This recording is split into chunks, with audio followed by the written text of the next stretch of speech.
Happy Thursday here. This is Beth Thurst. I'm your host of WITO. We are airing it out today.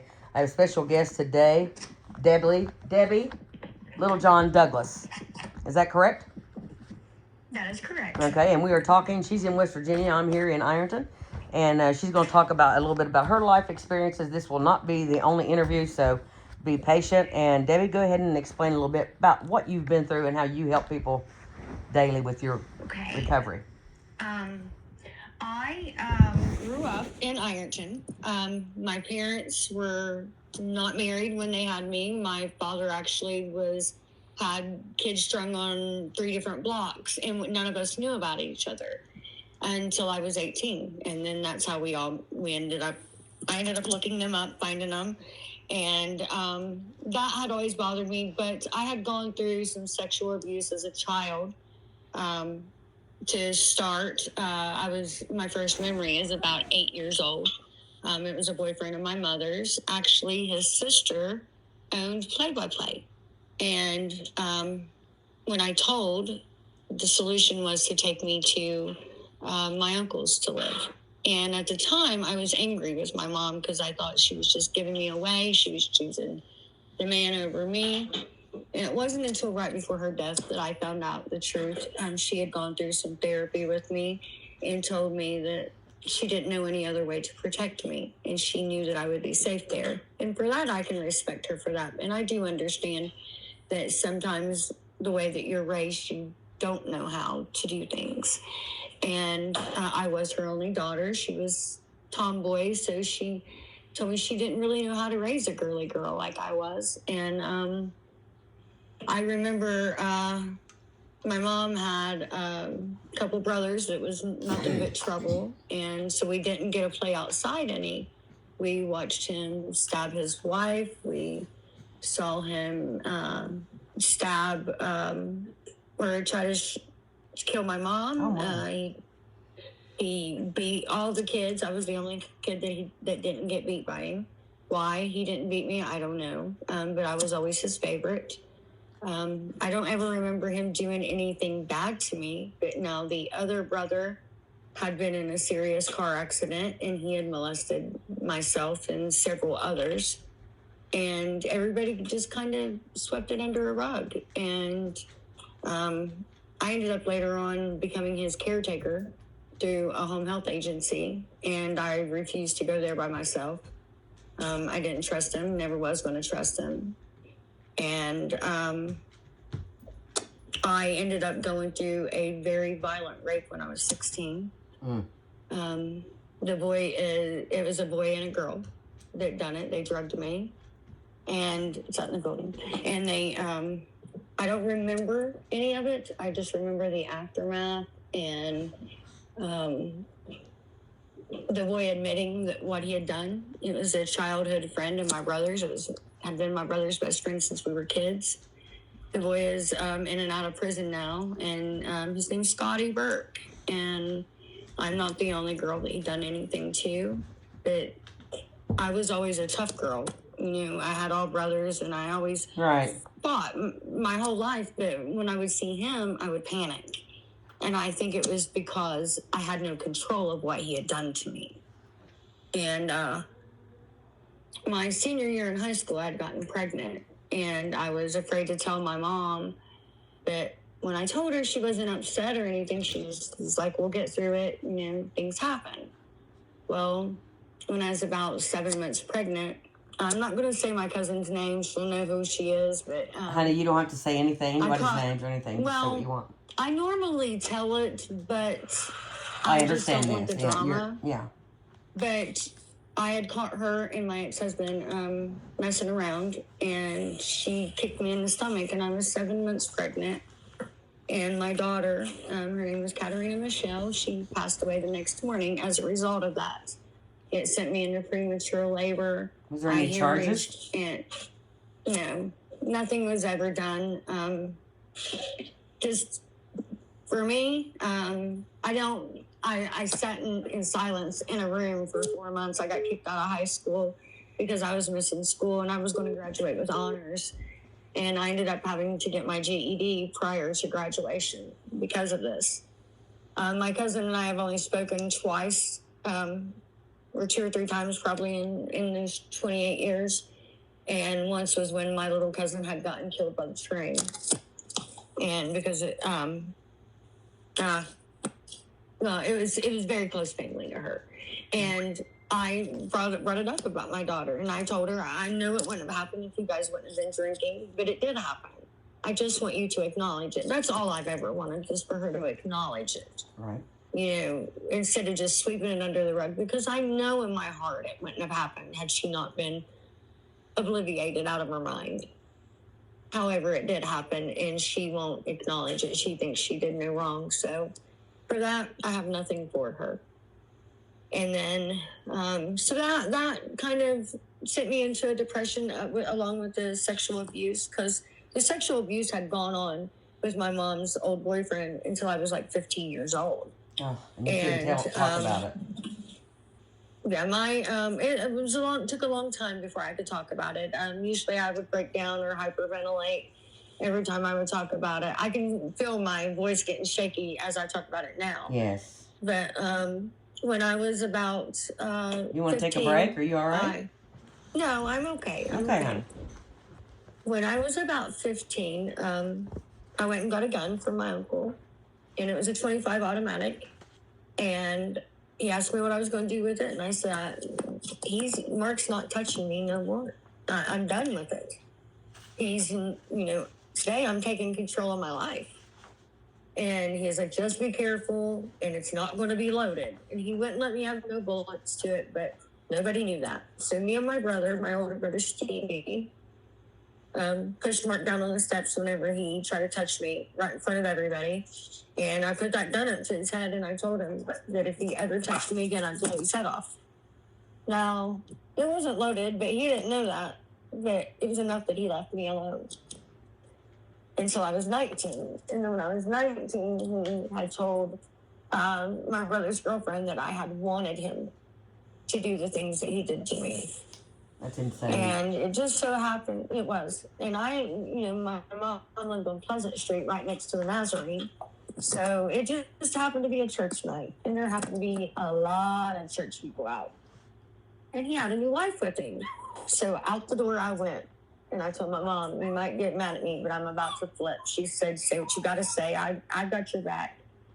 And I screamed. I said, Mark, I heard you told Crystal that I wanted you to touch me and do all those dirty things to me whenever I was growing up. And he just looked at me, and I said, I want you and the whole world to know you were a 32-year-old man, and I was an 8-year-old child. A child. I didn't want you to do anything to me. I didn't even know right from wrong, basically. I didn't know what that stuff was. Right. And all I knew is it made me uncomfortable. It made me feel disgusting. It scars you for life. And it does. And I'll never get over it. I mean, like, I still to this day have PTSD over it. I actually am on mini press for the PTSD because I have severe nightmares about it. Yeah, I have PTSD. It's horrible. So it is horrible. And so did you reach out to anybody for any kind of help, Debbie, when all that was going on as 8 years old? Did anybody in your family help you? I had told my aunt and uncle, but whenever they told my mom, I kind of got scared that that I had done something wrong and that I was going to get in trouble. So I kind of retracted it at that point. But then when I was in 5th grade, I come out and told my mom. I told my oldest brother, Davey, and he went to my mom, and he come in. He said, I'm going to sit right here with you. I want you to tell her what you told me. And I told my mom everything. And basically, he never, nobody would take it to court. His girlfriend at the time, her name was Julie, she didn't believe me. I even told her that he was doing it to her daughter. Nobody believed me. And I regret this next part. Okay, don't say any last names. When I was 18.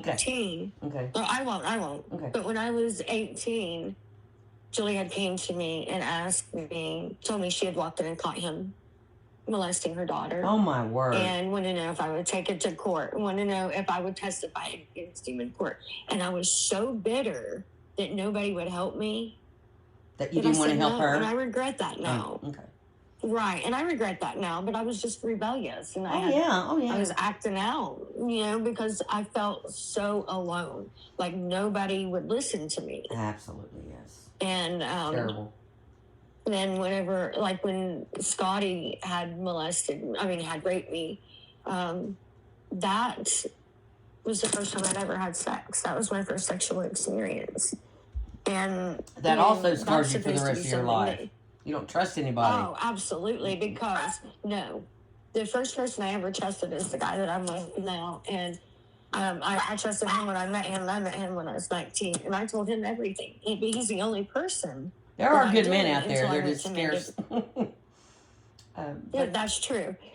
It wasn't until I went to Mended Reeds that I would talk about that, you know, but and that was because I had a good therapist who made me write my entire life story. And it took about 4 months before I could read that. Every time I'd start to read it, I would hyperventilate. But now you're going to you're going to write your book and have it published so everybody can learn from your experience, right? I am. Great. Because I don't want anybody to go through what I went through.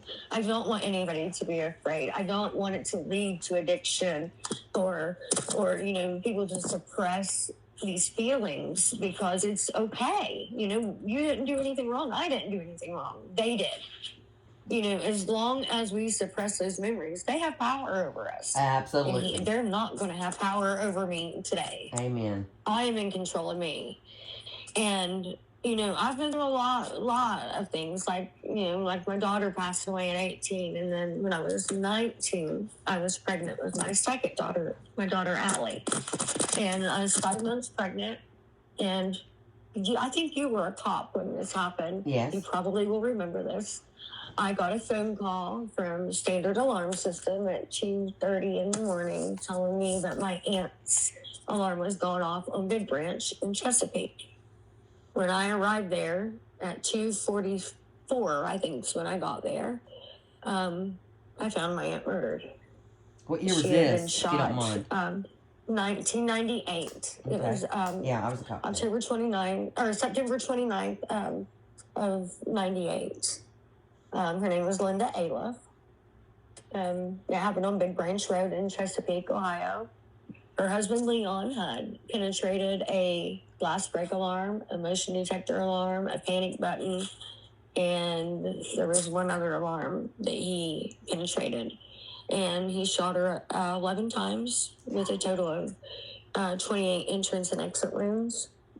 And being pregnant and finding her and then my ex-mother-in-law and, you know, her kids, that was the hardest thing I think I've ever had to do. Oh my gosh! This is what you've been talking about. You've been through. That would have just blown. Yeah. Most people couldn't have got that far. But go ahead, honey. That's amazing. So, whenever I ended up having another daughter, Sydney, who I was going to put up for adoption. I was going to give her to my oldest brother and his wife, who couldn't have kids. However, she was having seizures in my belly. And I think you know Sydney. I do. I know both your daughters. They're great. You did good. And Sydney is just such a great kid. And when I took one look at her, I couldn't give her away. I just loved her immediately. And I just wanted her with me. And I raised her by myself for the longest time. And then Louis ended up stepping up and adopting her. Yeah, Louis is great, isn't he? Is Louis not the greatest? He is. And so then 2 years later, I get pregnant with my son. And my first routine visit, I find out that I have stage 2 cancer. Oh my God. They think that at the time that it was contained into my cervix, just in my cervix, but they wasn't sure. Told me they would biopsy it at 28 weeks. They also told me I would go into labor at that time. So what goes through my head? My daughter died at 28 weeks. Am I going to lose my son too? And I was really freaked out about that. And I started going into labor when I was 5 months. And they had to keep stopping it. And I was on bed rest. And I had all these complications because of it. And then finally, I delivered my son on New Year's Eve of 2005, and Louis delivered him. Oh And my! Wait a minute. Louis did? Yeah. I think I Yes, remember at hearing the about. hospital. Yes. Wow. What was that like? Yes. And then, well, at the time, I just wanted to cuss him because I was hurt. I Right. didn't have no epidural or nothing like that. I had natural childbirth. And it was just, but afterwards, it was bittersweet. It was really They say sweet. that it's very, well, I don't think a rewarding. man could go through that, but they say that it's so painful, but once you hear that cry, that it just relieves everything. Is that true? I don't think it is, but I mean, it's not even, like, the contractions is what's painful. The actual birth, all you feel is pressure, like unbelievable pressure. Mm. And I didn't want no epidural because I didn't want my kids to be drugged up, and I thought for sure that it would drug them up. Yeah. And after I had Tommy, I had to go in to have surgery because of the cancer, and they had to tie my tubes to make sure I didn't get pregnant before they could do the surgery. So they did an epidural after he was born, only it didn't go down and paralyze me. It went up and paralyzed my lungs. Mm. And so I had to go on life support. And then At what age? I was 26. Gosh. And within 6 weeks, I went from a stage 2 to a stage 4. They tell me at that time I had 6 months to live. I had to do chemo. I had to have a hysterectomy. But when they went in to do the surgery for the hysterectomy, they found out that it was in my bladder, my colon, all of my female parts except for one ovary. So they left my right ovary because of where I was so young and I can't take hormones. But it's burning out now. I'm starting to go through the change. They thought that it would only last 5 years, but I was fortunate that it lasted as long as it has. And Tommy reminds me a lot that he saved my life. Wow. And I'm like, how? And he's like, because they wouldn't have found it, Mom, if you wouldn't have got pregnant with me. Right. So he's right. But so when did you start mending reeds? Because you've bragged about that place. Well, that's what I'm getting at. Is like right after. Okay. Tommy was probably right around a year old, and I get a phone call from my aunt about 3:00 in the morning. My mom's only sister, and she tells me that I need to come and get her. Well, I had been convicted of a DUI that day. It was June 26th. Of 2008, and I've been convicted of a DUI, and she wanted me to come and get her at 4:30 in the morning. Well, you and I both know Hanging Rock back then was just horrible. Yes, So there was no way I was even going to chance it. No way I was going to chance it. So I told her I would drive during the daytime to come and get her, even though I wasn't supposed to, but I would. And I said, just lay down and go to sleep. She said, if I lay down and go to sleep, he'll kill me. I said, stop being dramatic and go to bed. Oh my and she God. did. And I got a phone call telling me that my aunt was gone. And I blamed myself for that because come to find out she was shot twice in her heart while she slept. Nobody was convicted. So do you see a pattern here? So somebody did this to your mother and her sister. Why would they do that? Did they never found out who done it? Oh, they never investigated. She had 2 shots straight to her heart, and I mean, that's kill shots. Therefore, you did not commit suicide because, 1, you have a small amount of gunpowder residue on your hand. That's first. Right. 2, you got 2 shots through your heart. You didn't fire that gun twice. Absolutely. And they said that she committed suicide. Well, that tends to be the easy way for someone to close a case, but so the sheriff's department, I'm not pointing any fingers, but the sheriff's department did not. This was in Portsmouth. Oh, okay, good. This was in Portsmouth. Okay, but so they didn't know, they Detective didn't do Charles, anything. Wow. Well, the guy's name was Detective Charles, and he told me, he brought me in to question me because he said I was the last person to speak to her alive. And while I was being interviewed, he drew me out a diagram, which I still have. And he said the first shot was underneath her breast that went straight to her heart, and it had to be close to her skin because it charred her. And then the second one, he said, appeared to be about 6 inches away. And he called that a recoil or something like that shot. Mm-hmm. But you're not, I mean, if that happens, then it's still not going to go through the heart, too. Exactly. And it did. And he said he knew that her husband had killed her because he was the most coldest, calloused person he had ever met. And he didn't have the evidence to convict him. Is he deceased He didn't have the prison? evidence because he didn't ask anybody. The neighbors watched him run from the scene 15 minutes before. He changed his story for his alibi 3 different times. I mean, his mistress, he moved his girlfriend in that he's with now 15 minutes after my aunt's body was taken out. At her funeral, he clapped his hands at me and the preacher, told us to hurry it up and quit talking and get this show on the road. He had things to do. I mean, that's a 20-year marriage. You didn't mention his last name, so don't. Oh, I won't. I mean, but you know, that's exactly why this whole area is like it is. Lack of knowledge to do your job. But I'll let you go ahead with that. He's a forest ranger. He's a forest ranger, so that tells you right there that, you know, he works for the state, so they got to protect him. Yeah. And they had about 1 billion state police at her memorial service because he feared for his life that her brothers was going to kill him. They probably would have. And as a matter of fact, one of them tried. But he's dead and gone now. Probably the only thing that saved his life. And I hate to be like that because that 2 wrongs don't make it right, but probably would have made me feel better because I have blamed myself so badly over that. If I'd have just went and got her. I know, but you know what? Guilt is such a hard thing to turn over to God. You know, it really is. And but you know, things happen for a reason, and things happen. That is just ironic. I've talked to you several times, but I've never heard that story about your mom and your sister. That's amazing. Yeah. So, but go ahead, honey. I didn't mean to interrupt you.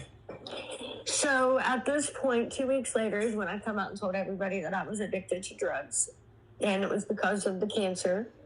And the pain medicine that they had me on. They just, whenever I went into remission, because I had stopped my chemo, and I weighed 63 pounds. I was on 8 Oxy 30s, 6 Oxy 15s, and 4 10s for a breakthrough. Oh, my. And they just stopped me abruptly whenever they did my scan and my cancer was gone.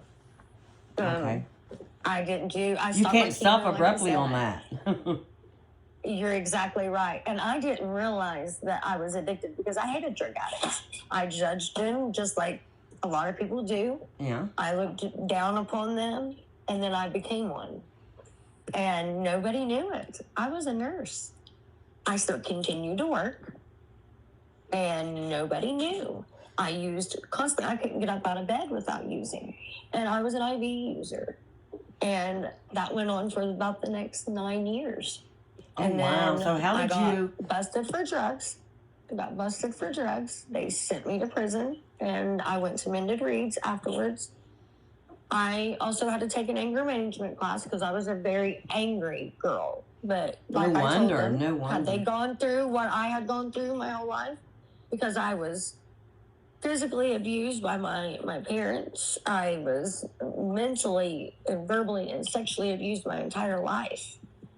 And no amount of anger can top that. You know what I mean? No. I mean, that's... And they ordered me to anger management and Mended Reeds, and I'd go through treatment. And Mended Reeds probably helped save my life. Oh, yeah. I owe a lot to them. They let me work at my own pace. I was supposed to be there 4 months. I ended up actually being there for 5.5 months, almost 6. I couldn't pass my anger management class because the last day that I was there was a counselor that had told another client about my sexual abuse, about my rape, and I had not talked about that in an open group. I had only told that on one-on-one sessions. And when the client came out and was talking about it, I got a bad case of redneck, and I have a really, really bad temper. Short fuse. And a very short fuse. I threw a chair at the counselor, called the director, told him he had 10 minutes to get there or I was leaving. And he knew when he got there, he said he knew something bad was wrong because I just didn't act like that there. Right. I had the only other time that I had ever acted out was when a female was sexually harassing me. And it wasn't that she was a female. It would have been the same if it was a man. It just took me back to unwanted sexual advances that I didn't want in her telling my kids that she was, when they'd come to visit me on the weekends, sexual things she wanted to do to me. And I felt bad because she got kicked out, and right after she got kicked out, she relapsed and overdosed and died. And I felt bad over that. But at the same time, I feel like that would have happened at any point, because at some point in time, you got to take responsibility for what exactly. you do. And it's never just a man. Women are involved in that dark side too, man. They can be That's evil. exactly right. I mean, I ended up getting out, right before, so I'm getting ready to graduate from Mended Reeds, and I get moved from Mulberry Street to Vernon Street. And I happened to be put in the house that my uncle and dad owned, and had a bar there. It was the smokehouse whenever they owned it. Mm-hmm. And so it was kind of weird being in there for treatment, but I wasn't there very long, and because I was going to graduate, soon. And the night that I got moved, I was supposed to be going home and like the next day or the day after. Well, counselor that I didn't particularly get along with from Mulberry came over. It was about 9:00 that night, and she had my hair dryer, and I was like, Tiffany, why are you here? I know you didn't come here just to bring me my blow dryer. And she just had a strange look on her face. And I was like, is something wrong?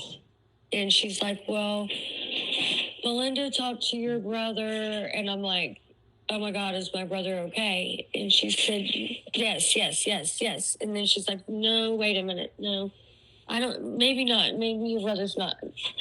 Just come here. I need to talk to you. She wasn't for sure if it was my brother or not. And I saw a yellow Post-it stuck to her hand, and it said Harmon. And that's when she came to tell me that Devon had overdosed and died. Oh my. And Devon and I had been really close friends since grade school. And so that just completely devastated me. Yes. Because, that was the one person, we always hung out together. Right. And, even before addiction and then during addiction and everything. And we both had swore we were going to get clean. And I was, doing it, but I was made to do it. And, his mom, I actually had to go to Star, and his mom, worked at Star, and she was mad at me. She was really angry with me because she thought I was there with him that day and didn't help him. And it wasn't until I got to Star that I got to sit down with her and tell her I was not there. I was actually in treatment when he passed away.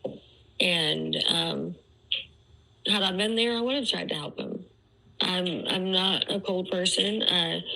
I took a oath whenever I became a nurse that no matter who it was, it could be my worst enemy. If I could help them, I would. And I still would stand by that today, even though I'm no longer a nurse. I would help anybody that I could. Can I ask you a question, sweetie? So yes. You were a nurse for 9 years, right? No, I was a nurse for 20 years. Oh, my. Okay. I worked 14 years with psychiatric patients. Oh, wow. And so for you at Fraser's Riverview. Oh, wow. So you, now that didn't sound like a chihuahua. No, that's my hound. I have a blue tick hound outside. Oh, God love it. It didn't sound like a chihuahua, but she's just barking at random things. There don't even have to be anything around. She's barking. I know. Walker hound. I'm sorry. She's a Walker hound. Oh, okay. I thought she's a blue tick. Hey, but it's she's just beautiful. Oh gosh, yes. I can't watch the dog movies, but I remember there's a movie about a blue tick. It's just people don't really understand everybody's experience until they hear it from somebody like this. You know what I mean? And here is the thing, I told you I was against drugs, but once I realized that I was an addict, and then I realized that I don't have to feel any of those feelings that I had felt my whole life. You know, the depression, the feeling like somebody was going to judge me, that somebody knew and looked down upon me, or, you know, just thought I was trash because, or a whore. That was their favorite thing to call me. And I never had sex. You know, they'd call me a whore because of what I'd gone through. Yeah, that's another label that we have to, everybody has to have a label, don't they? They do. Yeah, and society it does that. caused me a lot of problems because I would get in all kinds of fights. I got taken to court. I got threatened to put in the group home. I got suspended from school at least twice every year. I was a basketball player, right, you know, who was an honor student that ended up getting kicked out of school because of all of this played a factor in my drug addiction. And you never had any kind of therapy? No therapist? No. Well, I had saw a psychiatrist. I think I was probably not until I was 21, 22, I don't think. And I saw a counselor one time when I was a teenager. It was court ordered because I got caught underage drinking. I wasn't drinking that night. I would just happen to hold the beer whenever Grover. Sorry about that. You want to take a break? You all right? He jumped down and pulled my headphones out. Oh, okay. She's crazy. But when Grover pulled up and caught the girls at drinking, they just handed it to me, and I just panicked and froze. I got taken to court and was ordered to counseling. Well, I didn't like the counselor because he was kind of perverted, and he ended up getting fired because he would come to my school and say that he had permission from my mom to get me out of school, and he would take me out riding around, and he didn't. And when my mom found out about it, she went. I'm telling you. Let me tell you this. I know you've been through so much, and you're so brave for talking about it. But here's the thing: when men or women, but mostly men, in any kind of authoritarian position, know what you've been through, they will continue to do that to you. It can be a church. It can be a office. It can be at work. It can be anything. Yeah. Mm-hmm. Yeah. I've seen it a lot. I've seen it a lot. And I mean, I've given my lead several times, but like during my drug addiction, this is one thing that my daughter helped me get through, because it's about her. It's about my daughter, Allie. Okay. Her senior year, right before her senior year started, she was in a really bad car accident where she was in a coma. She was on life support. She had to learn to walk, talk, eat, everything all over again. She had 3 brain hemorrhages. She had lost her memory for a year. I talked to her every day, or at least every other day, for about 3 to 5 minutes at a time. That particular night, I talked to her for 45 minutes, and I remember being so dope sick and standing at my drug dealer's house, like getting frustrated because she wouldn't get off the phone. And I didn't want to just hang up. I didn't want to tell her, hey, I need to get in here. I didn't want to do any of that because I, you know, like I said, I've tried to keep it all hidden and under wraps for my kids. And I remember she said, Mom, I learned this song for you. And it was Fast Car by Tracy Chapman, which is one of my favorite songs. And tried to listen to her sing it and play it on the guitar, and I loved it. But I could not wait to get off that phone because I was so well, got off the phone with her and got my dope, got well. Next morning, I was sleeping in a car. I was homeless at this point. Actually lived under the bridge and right there at the overpass and going into Green Valley. Well, I was asleep, and next morning, I get a phone call from my adopted sister who has some mental issues. And she said, what's wrong with Nikki? Which is what we called Allie at the time. And I said, what are you talking about? She said, well, what kind of a mother are you? Don't even know that your daughter's been in a car accident. Don't you read her Facebook? I said, I don't even know what the hell you're talking about, and hung up on her. Well, I realized maybe I should go look at Allie's Facebook. So I go look at it, and it says, does anybody know what happened to Allie K. Douglas and her friend? I won't say her name, but her friend that was driving. Does anybody know what happened to them? They were in a car accident, and I heard that Allie's in Cowboy Huntington not doing well.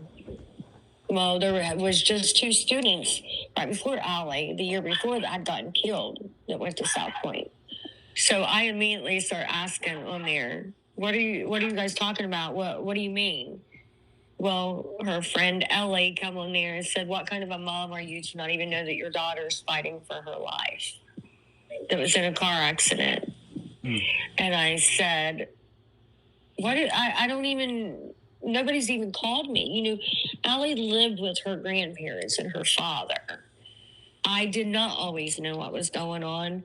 Her father at the time was an alcoholic. He would call me when he was drunk just to gripe at me or cuss at me. They all acted like they did not have my phone number that night, that she was in an accident. So I had no knowledge of it. She had another friend come on there. She'd always called him Munyon. I'm not sure what his name was, but was really close. And he said, wait a minute, Ellie. He said, Allie's mom is very much a part of her life. She's the one that takes Allie to all of her functions, her school, her band competitions, everything. She just lives with her dad. That's why she doesn't know. And he said, I'll DM you and tell you what's going on. And that's how I found out. And so I called Cowboy Huntington, and her grandfather gets on the phone with me, and I ask him what's going on. And I didn't believe in God at this point in my life, because I had felt so angry that if there was a God, why did he let me go through so much? I know. Take your time. You know, I did that too. You know, why did you do that? It's not God, it's the evil on this earth. But right. And I remember this day, it was the first time that I ever started remotely believing. And I remember when George told me they didn't know if Allie was going to make it. I remember dropping that phone and screaming, please, God, if you're real, just don't punish her. Just punish me. Don't blame her for what I've done. She's innocent. And I still couldn't rush to the hospital, though, because I was dope sick. I had to go find dope and go through the whole routine. You know, I say this all the time. Being a drug addict is like a hamster running on a wheel. You get up, you've got to figure out how to get your fix, where you're going to go get it at, how you're going to get the money, where you're going to do it at once you get it. And then as soon as you get it, you don't get high anymore. You're just well. And you're well for a very short period. You know, fentanyl's killing everybody. Right. When I was still a drug addict, when I was still in active addiction, I was doing 2-gram shots of carfentanil. Wow. I mean, that's a lot. I mean, a flake of it can kill you. And it did overdose me once I got out of prison the first time and tried it. And they had to Narcan me.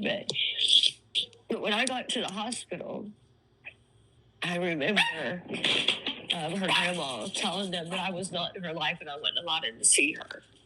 And thank goodness I knew the nurse, Angie. And I told Angie, I said, listen, I'm just going to put it out there. Me and her dad are legally married. No, we're not together, but we were legally married, which means we both have equal custody. Her grandparents don't have custody. And if her grandmother tries to stop me from coming in there, I will have her removed. Didn't want to do that. I know that she was just hurting because Carolyn loved me till the day she passed away. But at the time, I was angry that I wanted to see how my baby was. When I got in there, this is the sad part. It was 5 days after her accident. That's how high I was. I thought it was the day after her wreck. It was 5 days later. So you used IV, right? Take her. Yes. Okay. And I Was it fentanyl that you were remember addicted to, honey? I just wondered. Yes, it was. Yes. So you get hurt, First and it was this is just a 30s. nutshell here. At first it was 30s, Okay. and then it went to Opanas, and then those became too expensive. Heroin was cheaper, and I switched to that, and then it went to fentanyl.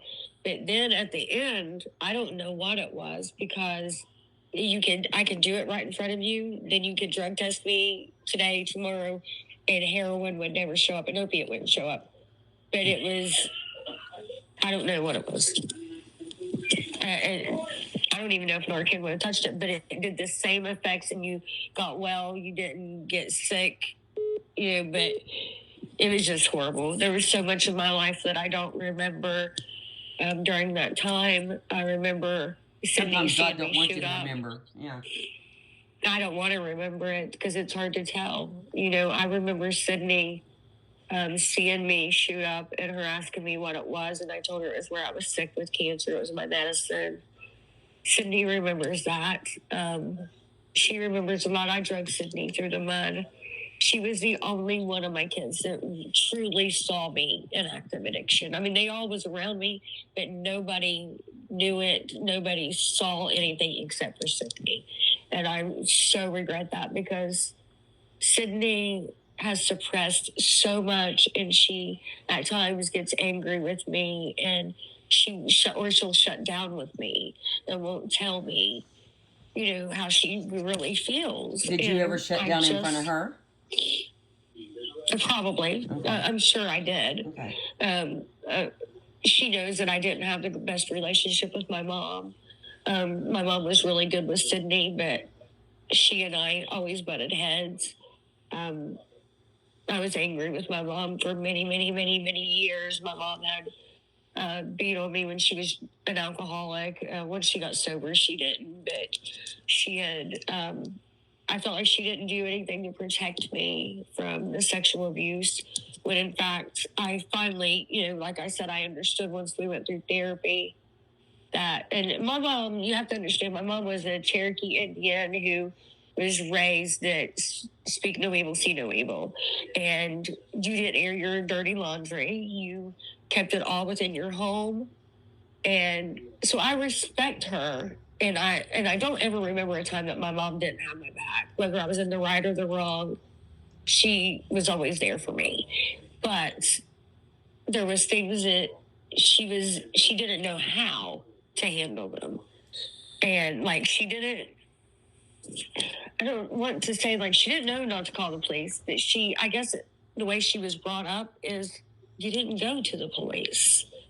You just took them out of the equation, which is why she sent me to live with her brother, which he gave me a good life, and my mom still provided for me, and I still saw my mom every day. She was very much in my life. I just didn't live at her house. Mm-hmm.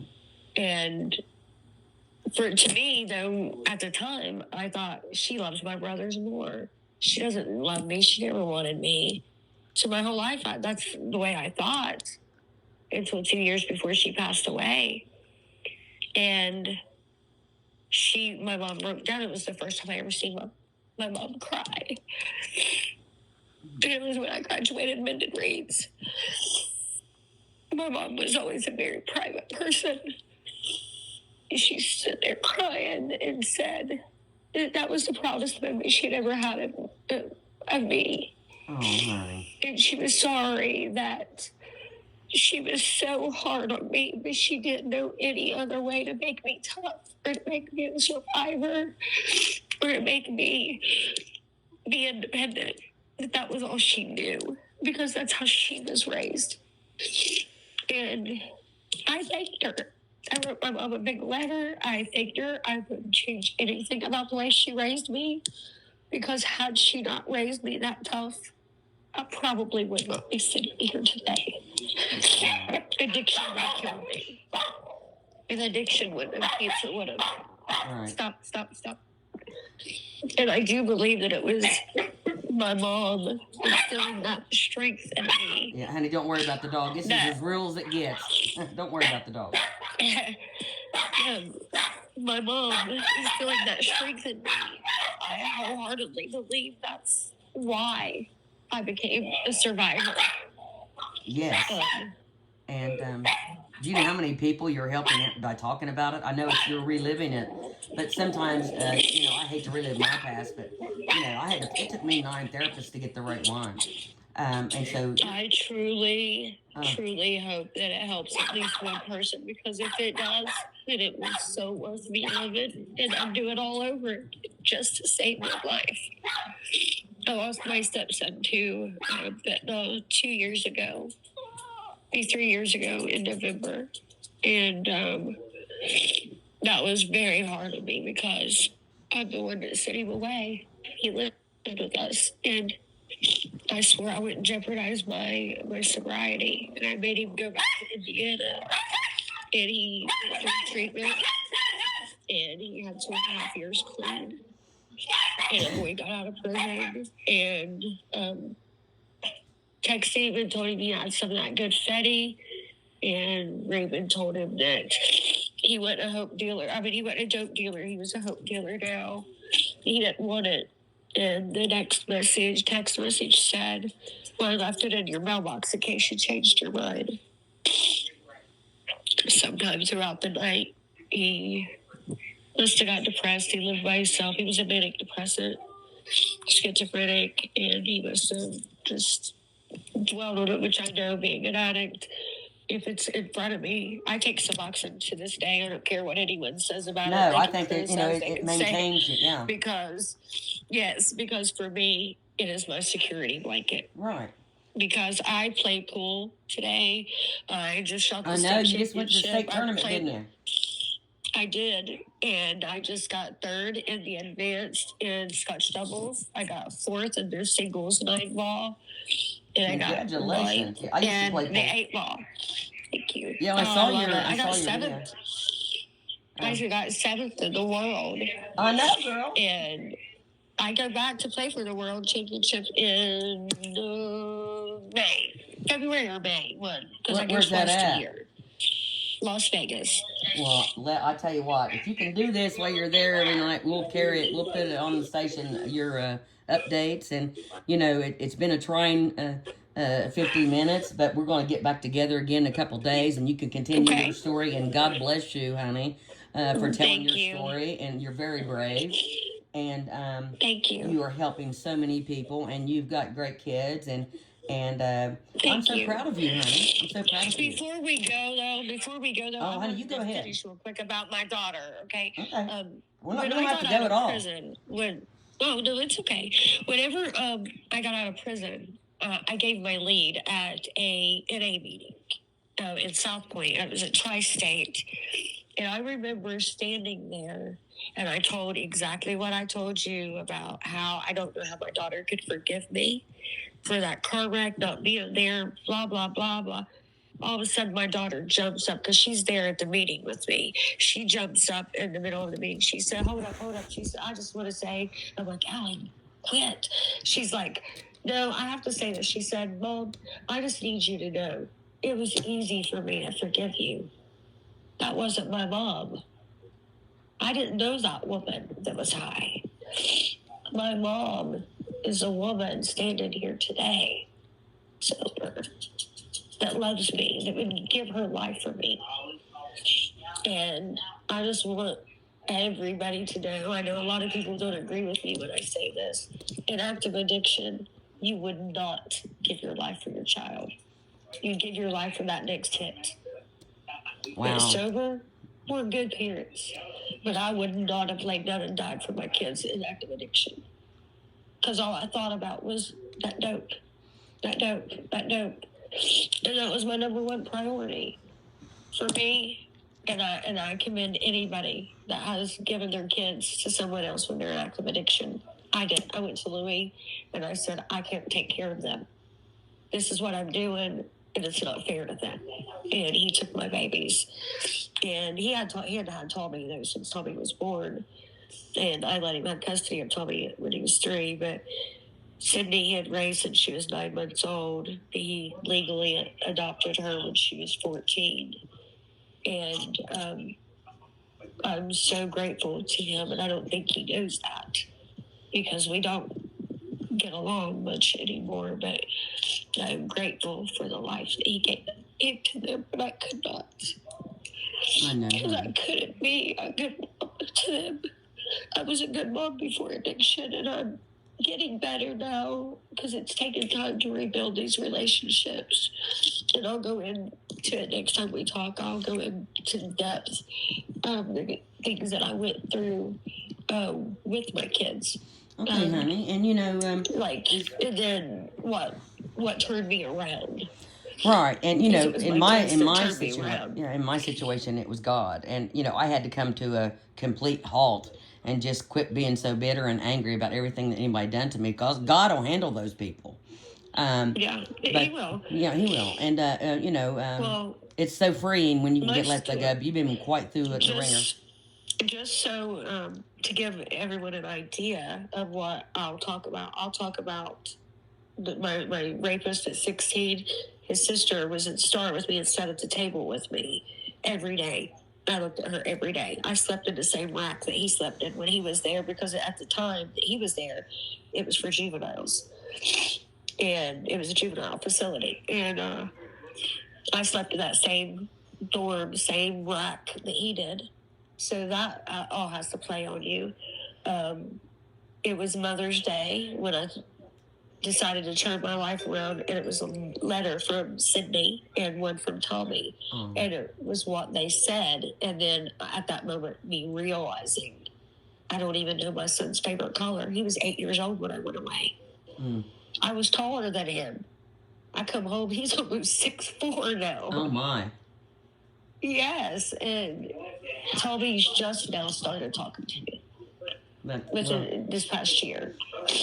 That's great. He visited me every visit that we had. He would visit me, but he'd never speak to me. He used to not even pick up the phone. But I'll get into that next time we talk. And you just let me know when. And well, it's at your convenience, honey. I thank everybody for listening. Oh, honey, you're so brave. I hope it helps somebody. And if anybody has questions, I'll give you my number, and they can call me, and I'll talk to anybody. Don't ever feel alone. Well, honey, this will be on my YouTube. Available 24/7. This will be on my YouTube tonight, and people will go on there and ask you questions. So I think you're on there. So if you don't care to answer those questions, and okay. I will. But thank you so much. I'm sorry I didn't mean to get you upset, but at least you got that much over with, didn't you, honey? It's not that I'm upset. It's that relive it. I remember those times, and I remember where I'm at today. And you've got to cry to get to the happiness. Absolutely, honey. And I'm through that. That's not who I am today. Today I'm in college. I graduate. I've got 17 more classes. I don't have my bachelor's degree in criminal justice. I'm then going to go on and get my master's in psychology. Excellent. Because I want to open up a dual diagnosis rehab. There's not one in West Virginia, and I want to save addicts. I want to help other addicts, because a lot of times it's not that addicts don't want to get clean, because we all want to get clean. It's that we feel so alone. We feel like the world is judging us. You don't know how many times I've sat and heard people say how they hate addicts, and then me look at them and say, well, I'm an addict. You're sitting here just fine with me. Right. Because they didn't know. Because what does an addict look like? Exactly. Because I promise you, most of the people I used with didn't come from the wrong side of the tracks. No. They were wealthy people. They were doctors, lawyers. Absolutely. Most of them. And that's what people don't realize and it wasn't the black guy that was selling me the dope. It was the white guy. Yeah. The white guy was always my drug dealer. It was more white people than black people. That's a big stereotype, stigma. Yeah. I mean, people they have an image in their head, and they think that's what it is. Because that's what we see on media. That's what we see. Yeah. And they think that we choose addiction. We don't. No, who would choose that? Addiction chooses us. You might be able to go out and use one time and be okay. But for me, that one time turned into full-blown addiction. Right, and that's what do the you thing think that- when you're getting ready to take? And if I'm too intense about it, I'm sure you'll probably say anything that you want to, but I mean, because you're strong about that. But what do you think about? Do you have to get off there, honey? No. Okay. What? No. But What is it? What do I think about? what is now? the thing you think when you're getting ready to do that? To do something that you know is not going to help you. It's going to numb the pain for a little bit. But you said, you in your own words you said, I was just waiting on that next fix. For me, Nobody can it's admit so, to that. like, Yeah. For me, I felt a lot of shame. I felt a lot of guilt, but also I felt relief. I was going to be numb. I didn't have to feel. I didn't at the time. I was raised. Crying shows weakness. You don't cry. You don't show emotions. So to me, it numbed me. I never shed a tear in my life, not one tear, until I was at Mend Degrees. And now it's like I cry all the time. That's healthy. And That's that's healthy. healthy. Yeah, it's healthy for you to It's cry. very healthy. I journal a lot. I've always journaled because I had a therapist tell me, call it my angry book, and whether it be stuff that I made up in my head or stuff I've gone through or stuff I thought was happening, write it all down, whatever it was that made me angry or my thoughts, and then burn it when it filled up, and it would make it go away. Some people that doesn't work with. For me, that works. And I write a lot of poetry now. I've been working on that book. So with your recovery, you've kind of turned over your I creativity. now feel emotions. Yes. Yes. I don't remember anything like in addiction, a lot of that. Because I was so numb, and there's years of my life that I don't remember. Like the last time I asked Tommy his favorite color, it was pink. He was 4 years old. I don't know what his favorite color is now. He's 19. So things like that, stuff that really doesn't mean a lot to somebody else. But it does to you. That means a lot to me. Yeah, because I missed Sydney's graduation. I missed Tommy's banquet. He was an Eddie test recipient, and I missed his banquet. And he held a grudge for 15 years. It seemed like 10 years, actually. He held the grudge against me for that. And that's okay. He had that right, because I should have been there. I was his mother. But I wasn't, because addiction had taken me. But you own it. You're owning yourself. I do. Yes. I do. And he's proud of that now, because he understands it now that he's a man and living on his own. My kids understand it more, and they know that it's my passion to help save somebody else. I have lost all of my friends. I was told when I was at Star, every other person stand up, look to the right, look to the left. 2 out of 3 of you guys will be dead. Well, guess what? My right-hand man and my left-hand man are gone. I'm the survivor. God has me here for a reason. Absolutely. And this is your reason. Wholeheartedly, it's to help someone. Yes. To show them they can recover. Because people believe their families don't want them to come home. Your family wants you to come home. Your family loves you. They just don't know how to get through to you. You don't know how to let them know that you want them to help you. I know this because I've been through it. I've been that girl. But I promise you, you just got to tell them. You just got to talk to them. They'll listen. They just don't want to watch you die.